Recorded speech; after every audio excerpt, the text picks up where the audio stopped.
ஸ்ரீ ஸ்ரீ மகாகணபதியுடைய திருவடிகளையும் என்னுடைய உபாசனை தேவதை ஸ்ரீ ஸ்ரீ வாராகி அம்பாளுடைய மலரடிகளையும் பணிந்து உலகம் முழுவதும் வாழக்கூடிய ஸ்ரீ குபேரன் டிவி நேயர்கள் அனைவருக்கும் உங்கள் தாம்பரம் ஸ்ரீ வாராகி ஈசானேசன் சுவாமியுடைய நல்லாசிகள், வாழ்த்துக்கள். ஜெய் வாராகி, ஜெய் ஜெய் வாராகி.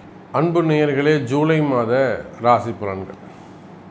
இந்த ஜூலை மாதத்தை பொறுத்தவரையிலும் சனி பகவான் வக்ரகதியிலே இருக்கிறார். முக்கியமான கிரகம் சனி பகவான் வக்ரம்.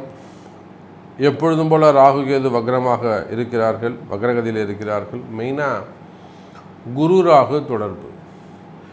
செவ்வாய் சுக்கிரன் இருவரும் ஒன்றிணைந்து பகையுடைய வீட்டிலே, சூரியனுடைய வீட்டில், அங்கே செவ்வாயும் சுக்கிரனும் ஒன்றிணைந்து சிம்மத்தில் இருக்கிறார்கள்.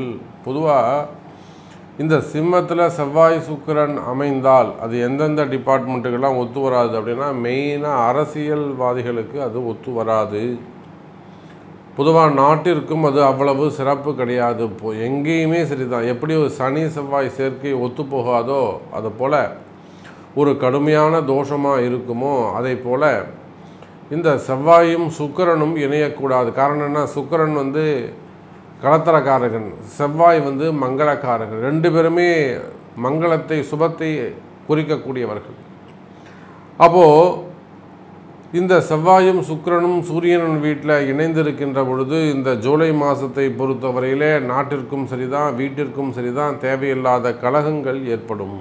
அதோடு மட்டுமல்ல, தொடர்ந்து இந்த செவ்வாய் சுக்கிரன் இணைந்து பயணித்து வருகிறார்கள்.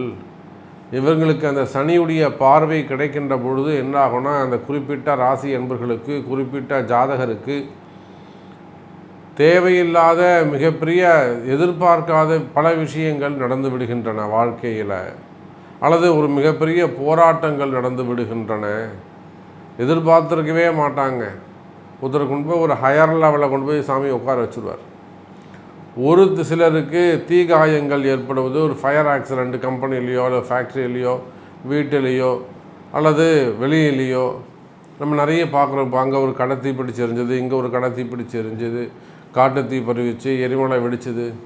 அப்போ இதெல்லாம் இந்த செவ்வாய் சுக்கிரனுடைய காம்பினேஷன்ஸ். குறிப்பாக பெண்கள் தங்களுடைய தொழில் செய்யும் இடத்துல எச்சரிக்கையாக கவனமாக இருக்க வேண்டும். நீங்கள் அவர் என்ன மாதிரியான ஷாப் வச்சுருந்தாலும் சரிதான், பிஸ்னஸ் பண்ணாலும் சரிதான், உங்களுடைய பெண்கள் சுயமாக தொழில் செய்கிறீங்க அப்படின்னாக்கா உங்களுடைய தொழிலில் நீங்கள் ரொம்ப எச்சரிக்கையாக கவனமாக நடந்து கொள்ள வேண்டும். அந்த செவ்வாய் சுக்கிரன் சேர்க்கை அவ்வளவு சிறப்பு கிடையாது. அதே போல் இபி ரிலேட்டடாக ஒர்க் பண்ணக்கூடியவங்க, இபி ஆஃபீஸர்ஸராக இருக்கலாம், அல்லது இபி ஒர்க் பண்ணக்கூடியவங்களாக இருக்கலாம், எலக்ட்ரீஷியனாக இருக்கலாம், அல்லது அந்த ஒரு மேனுஃபேக்சரிங் ப்ராடக்ட், ஒரு கார் கம்பெனி இருக்குது, அதுக்கு தேவையான இபி சப்ளை பண்ணுறீங்களா, இபிக்கு தேவையான ப்ராடக்ட் எடுத்து கொடுக்குறீங்க, லைட் எல்லாம் கொஞ்சம் பண்ணித்தரீங்க. அப்போது அதே போல் இராணுவ அதிகாரிகள், காவல்துறை அதிகாரிகள், இராணுவத்தில் ஈடுபட்டிருக்கக்கூடியவங்க மற்றும் பாதுகாப்பில் இருக்கக்கூடிய அதிகாரிகள், அரசு அதிகாரிகள், அரசியல்வாதிகள், இவங்க எல்லாருக்குமே கூட மிகுந்த எச்சரிக்கையோடு கவனத்தோடு நடந்து கொள்ள வேண்டிய விஷயம். கண்டிப்பாக இந்த செவ்வாய் சுக்கிரனுடைய தாக்கம் எப்படி இருக்கும் அப்படிங்கிறது எனக்கு தெரியும். எந்த அளவுக்கு அது பாதிப்பை ஏற்படுத்தும், ஒவ்வொரு ஜாதகருக்கும், குறிப்பாக உங்கள் ராசி அன்பர்களுக்கு எந்த மாதிரியான மாற்றத்தை அது ஏற்படுத்தி கொடுக்கும் என்பதை என்னால் அதை உணர முடியும். ஆகையினால் இந்த ஜூலை மாதத்தை பொறுத்தவரையில் மிகுந்த எச்சரிக்கையோடு கவனத்தோடு நடந்து கொள்ள வேண்டிய ஒரு விஷயம். அதுக்கு அடுத்தபடியாக பார்த்தீங்கன்னாக்கா அரசு அதிகாரிகள் ரொம்ப எச்சரிக்கையாக இருக்கணும். நீங்கள் என்னதான் ரொம்ப கஷ்டப்பட்டு ரொம்ப சின்சியராக ஒரு சீரியஸ்னஸோட ஒரு டெடிக்கேஷனோட நீங்கள் ஒரு பயந்து வேலை செய்ய வேண்டிய சூழ்நிலை ஏற்படும். நாளைக்கு நம்ம பேரில் என்ன ரிப்போர்ட் சொல்லிடுவாங்களோ, நம்மளை எங்கே தூக்கி பந்தாடிடுவாங்களோ, நம்ம பேரில் ஏதாவது பழி வாங்கிடுவாங்களோ, அரசியல் பழி வாங்குதல், அரசியல் நெருக்கடிகள், அல்லது வஞ்சம் வச்சுருந்து கூட வேலை செய்கிறவங்களே கூட அவங்கள கவுத்து விட்டுடலாம். அந்த மாதிரியான விஷயங்கள். அது பெண்கள் உங்களுக்கு எதிரியாக, சுக்கிரன் இருக்காருல்ல, பெண்கள் உங்களுக்கு எதிரியாக வரலாம், இல்லை ஆண்கள் உங்களுக்கு எதிரிகளாக வரலாம். பெண்களாக இருந்தால் ஆண்கள் எதிரியாகவும், ஆண்களாக இருந்தால் பெண்கள் எதிரியாகவும் ஆப்போசிட்டாக கிரியேட் ஆகி உங்கள் கூடவே இருந்திருப்பாங்க, க்ளோஸாக இருந்திருப்பாங்க. ஆனால் அவங்க மூலம் ஒரு தேவையில்லாத பிரச்சனைகள் ஏற்படுவதற்கும் அங்கே வாய்ப்புகள் இருக்கும். அப்போ குறிப்பாக அரசு அதிகாரிகள், அரசியல் தலைவர்கள், குறிப்பாக அரசியலில் ஈடுபட்டிருக்கிறவங்க தங்களுடைய எதிர்காலத்தை பற்றிய விஷயங்களை, கனவுகளை, எதிர்கால திட்டங்களை எல்லாம் ரொம்ப அக்யூரேட்டாக அது அடுத்து என்ன செய்ய போகிறோம், என்ன செய்யணும், இதெல்லாம் முன்கூட்டியே திட்டமிட்டு வைத்து கொள்ளுதல் சிறப்பை தரக்கூடியதாக இருக்கும். ஏன்னா செவ்வாய் சுக்கிரன் காம்பினேஷனுங்கிறது அவ்வளோ பெரிய விஷயம். நிறைய இடங்களில் நம்ம பார்க்குறோம், அரசியல் கலகங்கள் ஏற்படுகிறது, அரசியல் குழப்பங்கள் ஏற்படுகிறது, வீண்பற்றிய அவமானங்கள் ஏற்படுகிறது. அதே போல் ப்ரைவேட் ஜாபில் ஒர்க் பண்ணுறீங்க, நீங்களும் எச்சரிக்கையாக கவனமாக இருந்து கொள்ள வேண்டும். அன்பார்ந்த தனுசு ராசி நேயர்களே, அப்போ தனுசு ராசி நேயர்களே, இந்த செவ்வாய் சுக்கிரன் சேர்க்கையை பொறுத்தவரையிலும் என்னதான் செவ்வாய் சுக்கிரன் சேர்க்கை ஆபத்தானதாக இருக்கும், எந்த அளவுக்கு அது ஆபத்தானதாக இருக்கும் அப்படிங்கிறத நம்ம பார்த்தோம். அதிலும் குறிப்பாக தனுசு ராசி என்பவர்கள் மிகுந்த எச்சரிக்கையோடு கவனத்தோடு நடந்து கொள்ள வேண்டும். காரணம் என்னென்னா, ஒரு பக்கம் 5ல் ராகு, குரு ராகு, இன்னொரு பக்கம் பார்த்திங்கன்னா செவ்வாய் சுக்கிரன். செவ்வாயானவர் 5, 12 கூடியவர். சுக்கிரன் அப்படி கிடையாதுங்க, உங்களுக்கு 6க்கும் 11க்கும் உடையவர். 2 பேருமே 50% தான் உங்களுக்கு நல்லவங்க.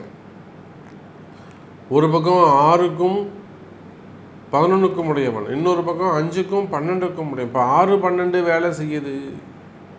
அப்போ தனுசு ராசிக்கு என்ன நடக்கும்? யாராவது ஒருத்தர் அதிகாரம் பண்ணி மிரட்டி பொருள் பறிச்சுட்டு போவார். நீ கொடுக்குறியா இல்லையா, கொடுத்தா தான் உன்னை விடுவேன், இல்லாட்டியும் உன்னை தூக்கி உள்ளே போட்டுருவேன். ஏதாவது ஒரு விஷயத்தை சொல்லி மிரட்ட வேண்டியது.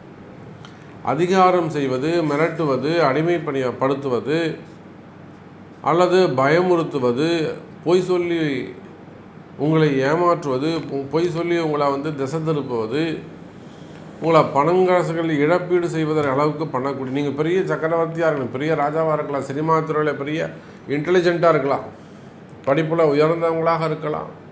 சார் அவர் 4 டிகிரி படிச்சிருக்காரு, 5 டிகிரி படிச்சிருக்காரு, இன்டெலிஜென்ட், பெரிய ஜீனியஸ். ஆனால் கிரகம்தான் அங்கே ஜெயிக்கும். நீங்கள் எப்பேற்பட்ட புத்திசாலியாக இருந்தாலும் கிரகம் உங்களை ஒன்று என்ன சொல்லுதோ அதுக்கேற்ற மாதிரி நீங்கள் முட்டாளாங்க மாறுவீங்க. இவர் எப்படி ஏமாந்தார்னு எனக்கு தெரில சார் அப்படின்னு உங்கள் கூட இருக்கிறவங்க, உங்கள் வீட்டில் இருக்கிறவங்க சொல்லுவாங்க. அப்போ நீங்கள் எந்த இடத்தில் இருந்தாலும் சரிதான், நீங்கள் அரசியல் தலைவர்களாக இருக்கலாம், அரசியல்வாதிகளாக இருக்கலாம், இல்லை அரசியலில் முக்கியமான இடத்துல நீங்கள் இருக்கலாம், அல்லது அரசு அதிகாரத்தில் நல்ல ஒரு போஸ்டிங்கில் ஒரு அமைச்சராக இருக்கலாம், அல்லது ஒரு எம்எல்ஏ எம்பியாக இருக்கலாம், அல்லது ஒரு ஹையர் பொசிஷனில் இருக்கலாம், ஒரு சீஃப் செக்ரட்டரியாக இருக்கலாம், கவர்னராக இருக்கலாம், ஐஏஎஸ் ஐபிஎஸ்ஸாக இருக்கலாம், ஒரு சேர்மன் டைரக்டராக இருக்கலாம், சிஇஓவாக இருக்கலாம், அல்லது ஒரு நல்ல போஸ்டிங்கில் நீங்கள் இருக்கலாம், காவல்துறை அதிகாரிகளாக இருக்கலாம். நானே ஒரு பெரிய ஏசி, நானே ஒரு பெரிய ஐஜி, நீங்கள் என்ன வேணாலும் பேர் வச்சுக்கோங்க, நீங்கள் கவலை இல்லை, கிரகம்தான் ஜெயிக்கும். அப்போ தனுசு ராசி என்பர்களே, நிச்சயமாக அதிகமான கவனம் தேவை என்பதைத்தான் இந்த ஜூலை மாதம் உங்களுக்கு எடுத்து சொல்கிறேன். இதனுடைய இம்பேக்டை மேபி 1 மாதம் முன்னாடி இருந்திருக்கலாம், மேபி 1 மாதம் பின்னாடி இருக்கலாம், ஆனால் இருக்கும். ஆமாம் சாமி எனக்கு நடந்துடுது அப்படின்னு சொல்கிறவங்களும் இருப்பாங்க, இன்னும் எனக்கு நடக்கலை சாமி அப்படின்னு சொல்கிறவங்களும் இருப்பாங்க. நடக்காதவர்கள் ஜாக்கிரதையாக கவனமாக, இப்போ ஏற்கனவே அவங்க சொல்லியிருக்காங்க, சார் சொல்லியிருக்காரு. ஸோ நாம் கொஞ்சம் யாராவது அந்த மாதிரி சுச்சுவேஷன்ஸ் நக்கடடா நம்ம அன்றைக்கி பார்த்தோமே, அங்கே கேட்டோமே, ஒரு மெசேஜை கேட்டோமே, நம்ம சாமி சொன்னாங்களே, ஸோ அதுக்கும் இதுக்கும் மேட்ச் ஆகுது, இந்த இடத்துக்கு நம்ம போகக்கூடாது, இதுக்கு உள்ளே போனால் நாம் மாட்டிப்போம், பணம் காசு கொடுக்கக்கூடாது, ஹெல்ப் பண்ணக்கூடாது, இன்வெஸ்ட் பண்ணக்கூடாது, கொடுத்து ஏமாறக்கூடாது, கொடுப்பதுக்கு முன்பாக சாமிக்கு ஒரு ஃபோன் போட்டு நம்ம கேட்டுப்போம், சாமி கொடுக்கலாமா, இன்வெஸ்ட் பண்ணுறதுக்கு முன்னாடி சார் என்கிட்ட ஒரு பைசா இருக்குது சார், நான் ஒரு பணம் வச்சுருக்கேன், என்கிட்ட ஒரு 5 கோடி ரூபா இருக்குது, என்கிட்ட ஒரு 50 கோடி ரூபா, என்கிட்ட ஒரு 100 கோடி ரூபா இருக்குது, நான் ஒரு இன்வெஸ்ட் பண்ணலை, ஏற்கனவே நான் ஒரு பிஸ்னஸ் பண்ண இந்த இடத்துல அது லாஸ் ஆகிடுச்சு, இப்போ நான் இன்வெஸ்ட் பண்ணலாமா என்பதை கேட்டு அறிந்து ஆலோசனை பெற்று முதலீடுகள் செய்வது சிறப்பு. நான் ஒரு ரியல் எஸ்டேட் பண்ணலான் இருக்கேன் சார், அதாவது சாமி நான் ஒரு பில்டிங் கன்ஸ்ட்ரக்ஷனில் போடலான் இருக்கேன், போடலாங்களா, இந்த மாதிரி பார்ட்னர்ஸை கூட வச்சுக்கலான் இருக்கேன், இல்லை ஒர்க்கிங் பார்ட்னரை கூட சேர்த்துக்கலான்னு இருக்கேன், இப்போ இவங்கள வச்சு நம்ம பண்ண முடியுமா சாமி, நம்ம பண்ணலாமா, அவங்க ஜாதகத்துக்கும் நம்ம ஜாதகத்துக்கும் ஒத்து போகுமா? இந்த இடம் நம்ம இந்த திசையில் நம்ம வாங்கலாமா? இந்த திசை நமக்கு ஒத்து வருமா? இந்த குறிப்பிட்ட பூமி நமக்கு ஒத்து வருமா? நேரடியாக தான் நம்ம அதை பார்க்கணும். அப்போ அந்த பூமி கால் வச்சே மிதித்து நம்ம பார்க்கணும். ஒரு 100 கோடி ரூபாய் சொல்கிறாங்க சாமி, நம்ம அதை வாங்கலாமா? அல்லது ஒரு இடமாவே இருக்குது சாமி, ஒரு 20 கோடி ரூபாய் சொல்கிறாங்க, நம்ம பர்ச்சேஸ் பண்ணலாமா? இன்வெஸ்ட்மெண்ட்டுக்கான காலம் சாமி, இது பைசா அது இப்படியே வச்சுருந்தோம்னா வேஸ்ட்டாக போயிடும். நம்ம ஏதாவது ஒரு முதலீடு பண்ணுறது நம்ம செய்யலாமா? இப்போ அதை இப்படியாக தனுசு ராசினியர்களை இதிலும் சிந்தித்து செயல்பட வேண்டிய மாதமாக அடுத்தடுத்து வரக்கூடிய மாதங்கள் அமைகிறது. எனக்கு தெரிஞ்சு நவம்பர் மாதம் வரையிலும், ஏன் டிசம்பர் மாதம் வரையிலுமே கூட தனுசு ராசி என்பவர்கள் எதையுமே ஒரு முறைக்கு 4 முறை கேட்டு செய்கிறது சிறப்பை தரக்கூடியதாக இருக்கும். அப்படி இல்லைன்னு சொன்னாக்கா தேவையில்லாத வம்பு வழக்குகள், தேவையில்லாத பிரச்சனைகள், வீண்பிள்ளை அவமானங்கள், போலீஸ் கேஸு, வம்பு வழக்கு, கோர்ட்டு கேஸு, அப்புறம் சிபிஐ ரைடு, ஐடி ரைடு, அமலாக்கத்துறை, இதெல்லாம் சம்மந்தம் இல்லாத பிரச்சனைகளை, டேக்ஸு, ஜிஎஸ்டி, இந்த மாதிரியான பிரச்சனைகள் எல்லாம் வந்து சேருவதற்கு வாய்ப்புகள் உண்டு. மிகுந்த எச்சரிக்கையோடு நடந்து கொள்வது சிறப்பை தரக்கூடியதாக இருக்கும். ஸோ இந்த ஜூலை மாதத்தை பொறுத்தவரையில் வருமானத்துக்கு குறைவு இருக்காது, நல்ல வருமானங்கள் இருக்கும், புதிய வேலை வாய்ப்புகள் உருவாகும், குடும்பத்தில் மகிழ்ச்சிகள் இருக்கும். இருந்தாலுமே கூட வெளி உலக தொடர்பிலே வேலை செய்கிற இடத்துல, தொழில் பண்ணக்கூடிய இடங்களில் மிகுந்த சிந்தித்து செயலாற்றுவது நன்மை தரக்கூடியதாக இருக்கும் என்பதை சொல்லிக்கொண்டு மீண்டும் வேறொரு அற்புதமான பதிவில் சந்திக்கிறேன். ஜெய் வராகி, ஜெய் ஜெய் வராகி.